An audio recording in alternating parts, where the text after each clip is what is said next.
Assalamualaikum warahmatullahi wabarakatuh. Waalaikumsalam Waalaikumsalam warahmatullahi warahmatullahi wabarakatuh. wabarakatuh. Hello, my name is Nailah Putri R as the chairperson.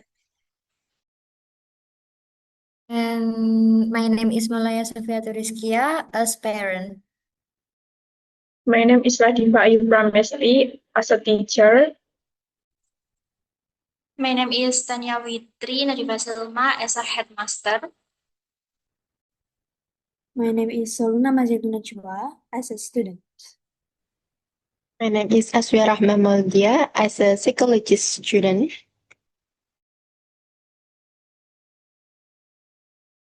All right, good afternoon, everyone. Good afternoon. Good afternoon. How are you today? Nice. Fine. All right, thank you for participating in this discussion and welcome to today's discussion. And then the statement we are considering is parents should be allowed to accompany their children in studying at home if they wish. This is an important and sometimes controversial issue, right? Like, on the one hand, parental involvement can improve children's motivation and performance. On the other hand, some argue that too much parental involvement may lead to pressure, confusion, or even conflict with teachers. And then we have five perspectives today. The first one is from a parent, a teacher, a student, a headmaster, and a student psychologist. Each will present their views and I will summarize and guide the conversation. Now, let us begin with the parent's perspective. Okay, thank you so much for having me. So, in my view, parents should absolutely accompany their children in studying. Parents are the first educators. We teach our children values, discipline, and curiosity long before they enter school. Why should we step aside once formal education begins? For example, when my son studies English, I sit with him, check his work, and explain concept if he struggles. This way, I can make sure he doesn't fall behind. Teachers have dozens of students, they cannot give the same personal attention I can give to my child. Of course, I know some parents may not have much time or expertise, but at least they can provide encouragement and set routines and monitor progress. In my opinion, saying parents should not be deeply involved is unfair. We are responsible for our children's success, and we have the right to guide them closely. All right, thank you so much for submitting your statement. And to summarize, the parent believes parents are the first and most responsible educators. They argue that close accompaniment ensures attention and discipline, which schools may not always provide that. And now, let us hear from teacher's perspective. Okay, thank you. As a teacher, I agree that parents play a main role, but I must raise some concern. Parents often mean well, but they are not trained to be an educators. And for instance, I once had parents who insist their child learn multiplication using an old-fashioned method. The child become confused because it clashes with what we taught in the class. And another issue is pressure. Some parents push their children too hard, demanding long hours for study without breaks. Instead of supporting, they create the child's stress. And I have seen students cry because they fear disappointing their parents more than failing an exam. And it could be argued that parents should accompany children, but they should not interfere with teaching method.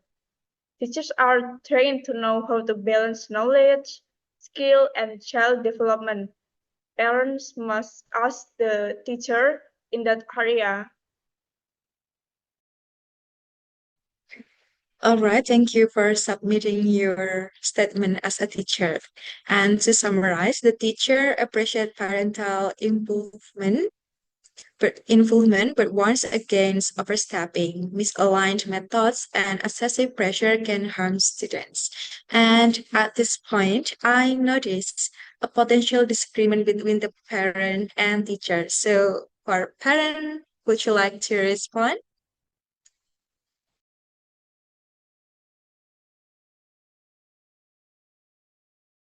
All right, one more time. Parent, would you like to respond? Yes, I would. With respect, I think teachers sometimes underestimate parents. Uh, wait. Give me just a moment. I want to think first. I think teachers sometimes underestimate parents. You say we are not trained educators. That may be true, but we know our own children far better than any teacher can. If my son struggles, I cannot simply wait for the teacher. I must step in immediately. Isn't that my duty as a parent? Okay, I understand with your point, parents, but there is a race when parents teach differently from the school curriculum. For the example, if you teach shortcut in math, it may seem easier at home, but it confuses the child in the class assessment. This makes slow down progress, and parents may know their children well, but without professional knowledge, they can unintentionally harm the learning.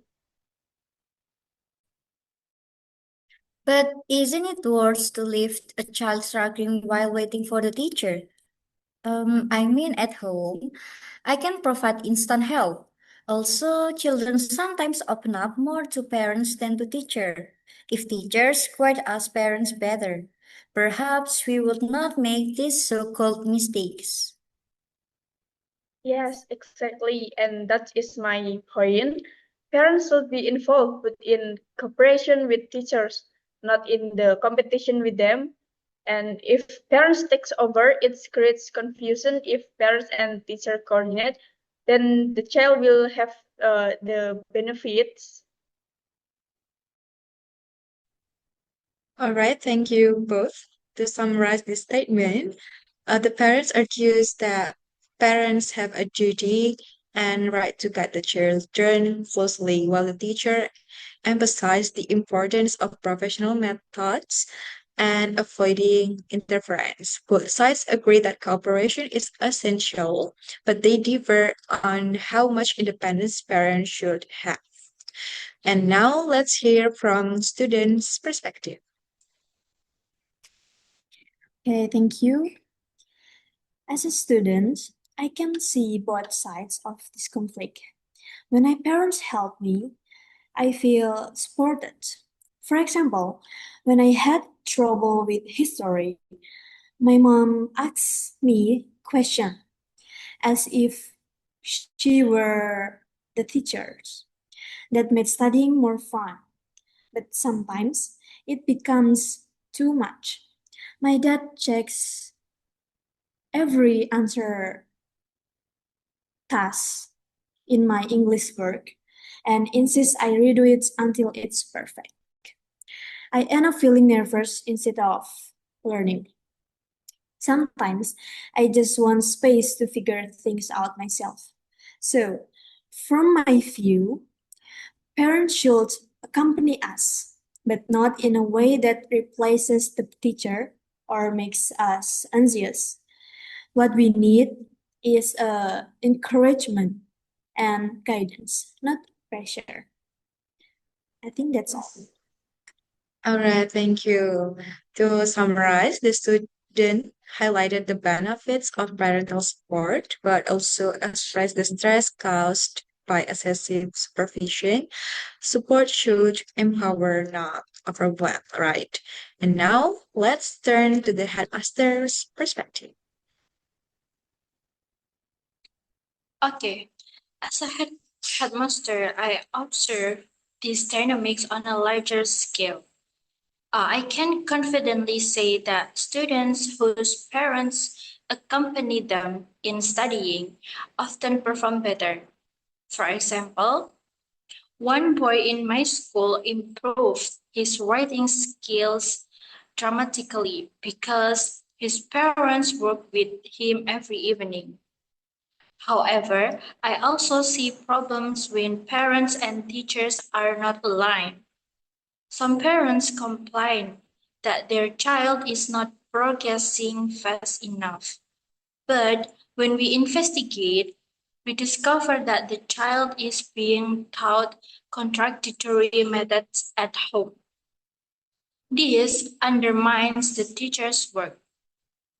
It could also be argued that parental involvement works best when schools provide clear guidance.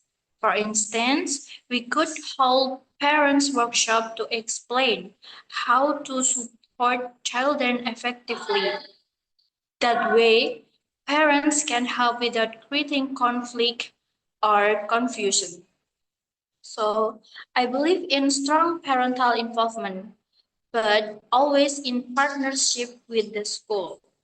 Parents, teachers, and schools must work together, not against each other. All right, thank you, Headmaster. To summarize, the headmaster supports parental involvement but emphasizes that it must be guided by the school to avoid contradictions. Collaboration is key to studying success. Finally, let us hear from the student psychologists. Okay, from a psychological perspective, the impact of parental accompaniment depends largely on how it's done. When parents accompany with passion and encouragement, children develop confidence, motivation, and stronger family bonds. For example, children who know their parents and are interested in their learning often approach school with more enthusiasm. Even small gesture like asking, "What did you learn today?" can boost motivation. On the other hand, when parents accompany with strictness or constant criticism, the effect can be damaging. Children may develop anxiety, fear of failure, or even resentment towards studying. I have met students who pretended to study just to avoid conflict with their parents. It can also be argued that children need space to grow independently. If parents hover too closely, children might feel they are not trusted. The healthiest approach is balance. Be present, but allow independence. Encourage effort, not just result. Celebrate progress, not only perfection. All right, thank you so much. To summarize, the psychologist explained that parental accompaniment can build confidence and motivation, but if done harshly, it can damage mental health, right? Balance between support and independence is essential. But before we conclude, let us allow a short final exchange for parent and teacher. Would you like to add anything to close your statement? Yes, I still believe that parents should have a freedom for what it is to guide their children closely. Teachers see my child only a few hours a day, but I see them every evening. It is my right and responsibility. All right, and I understand and I agree with your responsibility as parents, but guidance should not mean inference. We must remember that children need consistency when they learning, and that is why communication between parents and teacher is crucial. If we work together, the child will have a benefit, and if we competence, the children will be suffering and have a difficulty. Yes.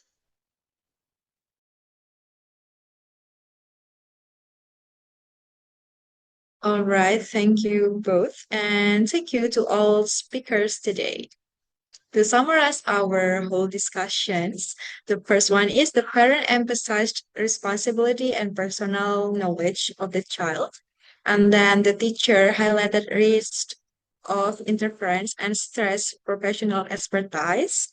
And then the student described feeling both like supported and pressure depending on the approach. And then the headmaster support involvement but called for structured cooperation between school and home. And then the last one, the psychologist underlined the importance of balance for emotional well-being. In conclusions, parents should indeed accompany their children in studying, but always with the balance, encouragement, and in cooperation with schools and teachers. Only then can children truly benefit from both family and formal education. That brings us to the end of our discussions today. Thank you everyone for participating this section. Have a nice day.